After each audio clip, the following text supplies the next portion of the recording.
Hello everyone, welcome to Experiment 2's safety talk. And just a few reminders at the beginning is of course that Experiment 2 runs over 2 weeks. Week 1 we do the syntheses, and at week 2 we do more the property measurements. So we look at the UV vis, and we also do the purity measurements, and that will be done on rotation.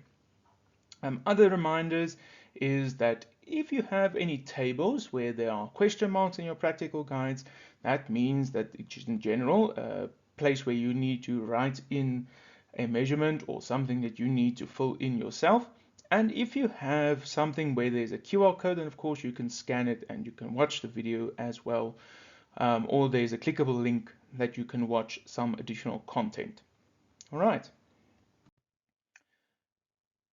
Further to that, on the safety side, you'll be working with potassium dichromate, which is a very strong oxidizing agent, and it is acutely and chronically dangerous, meaning that it can affect you immediately as well as after a while. So you can monitor if you've been exposed to it. You might immediately show some signs of being affected, or only a day or two after you've been exposed to the potassium dichromate, you might show signs, or you might have it might affect your breathing, your skin might show some irritation, etc. So please do monitor yourself if you were exposed, but in general, um, it's best to keep yourself safe and ensure that you do not come into big or do not come in contact with it by wearing your gloves, wearing your goggles, wearing your lab coat.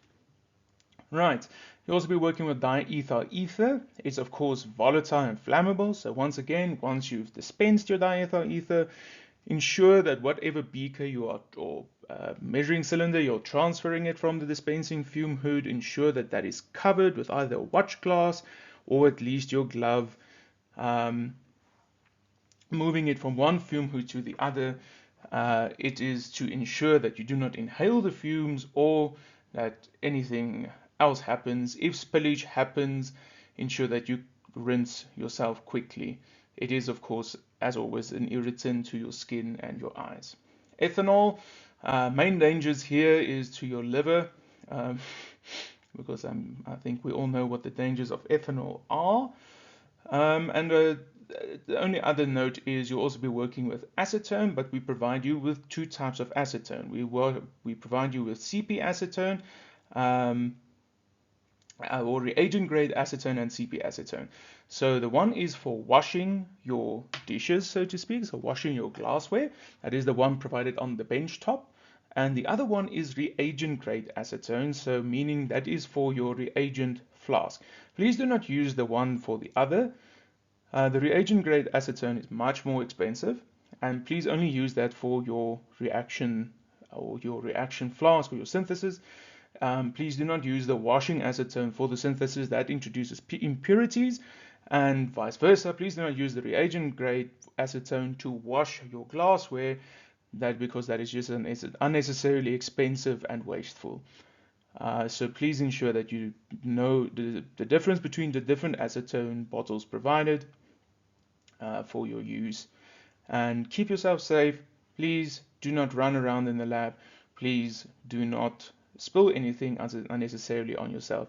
And if you're exposed to something, contact someone, immediately inform someone, and rinse thoroughly. All right. Keep safe, and I'll see you in the lab.